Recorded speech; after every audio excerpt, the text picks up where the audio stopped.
मेरा बिलीव है कि जो वर्ड आप सुनेंगे ये आपको तैयार करेगा आने वाले समयों में जो एक सताव का, एक ट्रिब्युलेशन का समय है, लेकिन हमें तैयार रहना होगा और परमेश्वर की प्रेजेंस में बने रहना होगा, उससे ग्रेस को मांगकर चलना होगा, क्योंकि एक बहुत बड़ी बेदारी भी हम देखेंगे परमेश्वर के नाम में। हम एक ऐसा शिफ्ट देख रहे हैं जो कभी भी नहीं देखा गया था इतिहास में। आप लोग उस इतिहास का एक हिस्सा हैं। एक ऐसा मार्वलस काम, जिस तरह से शुरुआत की कलीसिया थी, जब वो रोज़ 3-3 हज़ार लोगों को एक दिन में बपतिस्मा लेते देखती थी, तो वो एक ऑसम माइटी मूव था परमेश्वर का।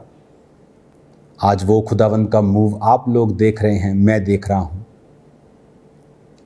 और मेरा विश्वास है कि परमेश्वर हमारे देश के लिए एक हीरो की तरह एंट्री, जैसे मारता है एंड में हीरो, परमेश्वर अपने लोगों को हीरो की तरह सुरक्षित रखकर आगे लेके जाएगा। और मैं विश्वास करता हूँ कि हम बड़े परमेश्वर के कामों को देखेंगे। आज मरकुस 1 उसकी 29 आयत में लिखा, वह तुरंत आराधनालयों में से निकलकर, और इसको हम जब एम्प्लीफाइड बाइबल में पढ़ते हैं,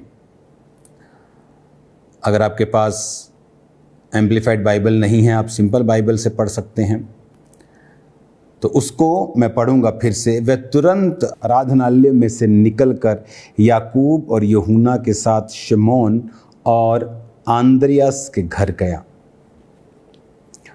और जब आप एम्प्लीफाइड बाइबल में पढ़ते हैं तो इसमें लिखा है, तुरंत, at once he left the synagogue and went into the house of Simon and Andrew, accompanied by James and John. Now Simon's mother-in-law had for some time been lying sick with a fever, and at once they told him about her. अब यहाँ पर यीशु मसीह को बताया जाता है कि शिमोन और Andreas के घर में जो शिमोन की सास है, पतरस की सास है, उसको बुखार है। जीसस ने हाथ पकड़कर, वचन कहता है, उसे उठाया, 31 आयत, और उसका ज्वर उतर गया और वह उनकी सेवा टहल करने लगी। संध्या के समय जब सूर्य डूब गया तो लोग बीमारों और उन्हें दुष्ट आत्माएं जिनमें थी उनके पास लाए, और सारा नगर द्वार पर इकट्ठा हुआ, और उसने बहुतों को जो नाना प्रकार की बीमारियों से दुखी थे चंगा किया, दुष्ट आत्माओं को निकाला। आप पढ़ें इसे।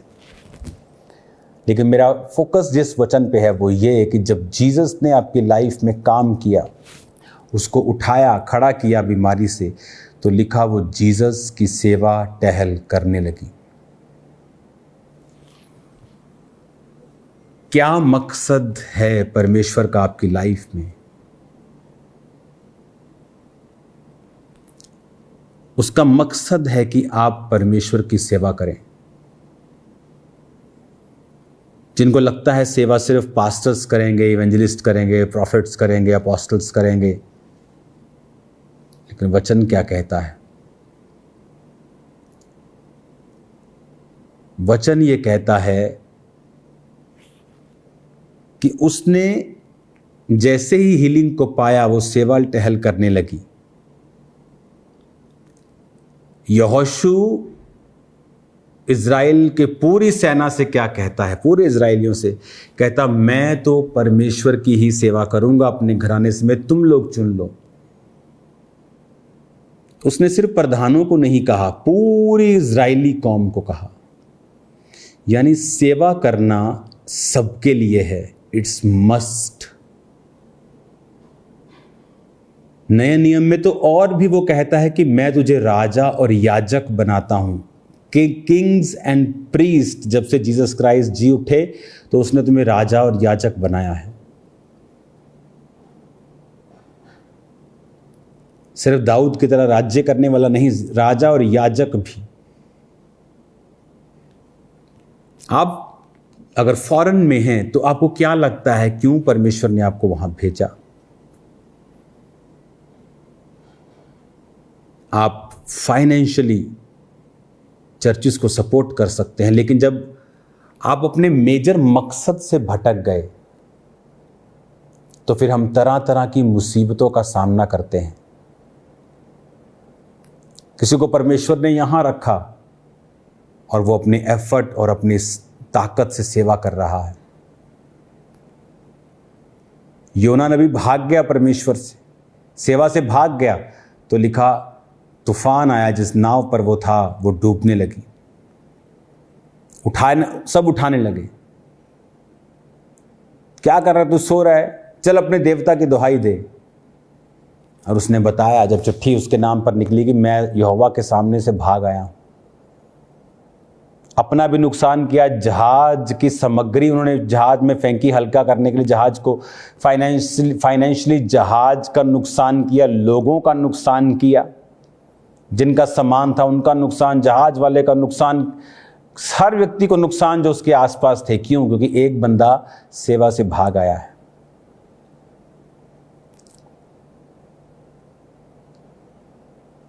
यानी अगर हम सेवा में रहेंगे तो आशीष को पाएंगे। तो कितने लोग हैं आज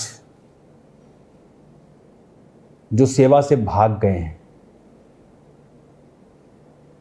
आप देखो, इंग्लैंड में देखो, बड़े बड़े चैनल्स जिन्होंने शुरू खुद किए, आज कोई वो चला रहे हैं, भाग गए वो। उससे क्या हुआ? नुकसान हुआ। उनकी लाइफ देखो, पर्सनल नुकसान हुआ।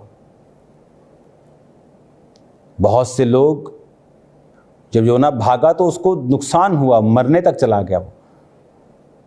तो अगर वो कहता प्रभु मैं 40 रोजे रख के प्रार्थना करता हूं, ये नुकसान 40 रोजे रख के ठीक होने वाला नहीं था।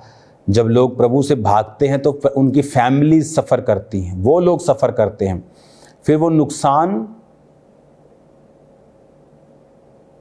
प्रार्थना से हल नहीं होगा, उपवास से हल नहीं होगा। आप भी 120 रख लो, तौबा से होगा। जो प्रभु चाहता है वो करने से होगा।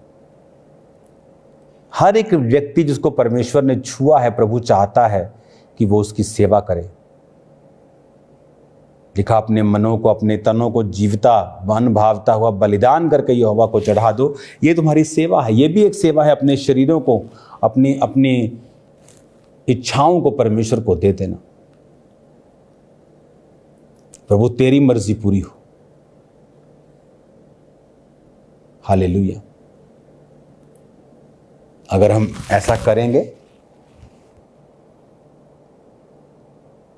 और हमारा जीवन, परिवार परमेश्वर की सेवकाई के अराउंड होगा तो हम बचे रहेंगे। जब योना नबी जा रहा था जहाज में तो रिलैक्स फील कर रहा होगा। हाँ, रिलैक्स, कोई सेवा करने की जरूरत नहीं। मस्ती से आराम से क्रूज शिप पे चलते हैं, मौज मारते हुए जाएंगे मजे से, खिड़की वाली सीट लेके, कोई प्रॉब्लम नहीं है। क्या प्रचार 24 घंटे। लोग तो मानेंगे नहीं, प्रभु छोड़ भी देगा, वो दयालु है। क्या हुआ? मुसीबत आई। जब आदमी गलत डिसीजन ले रहा होता है तब उसे बिल्कुल महसूस नहीं होता कि फ्यूचर में क्या होगा। उस डिसीजन की वजह से वो कितना सफ़र करेगा, उसकी फैमिली कितना सफ़र करेगी, उसे नहीं मालूम होता। इसलिए तो कहा जाता है कि परमेश्वर में जब आप चलते हैं बिना फीलिंग से चलेंगे। अब आपको क्या फील हो रहा है? क्योंकि आने वाले समय में जो बीज आपने बोया है वो पेड़ के रूप में बदल जाएगा। आज आप किसी को धोखा दे रहे हैं, वो मजबूर हैं, ये बीज बोया आपने, फ्यूचर में वो पेड़ बन जाएगा और आपको वो एक एक फल खाना पड़ेगा जो आपने बोया था। जो आपने पेमेंट कर दी है जिस सामान की, वो तो आपके घर में डिलीवर होगा ही, देर या सवेर।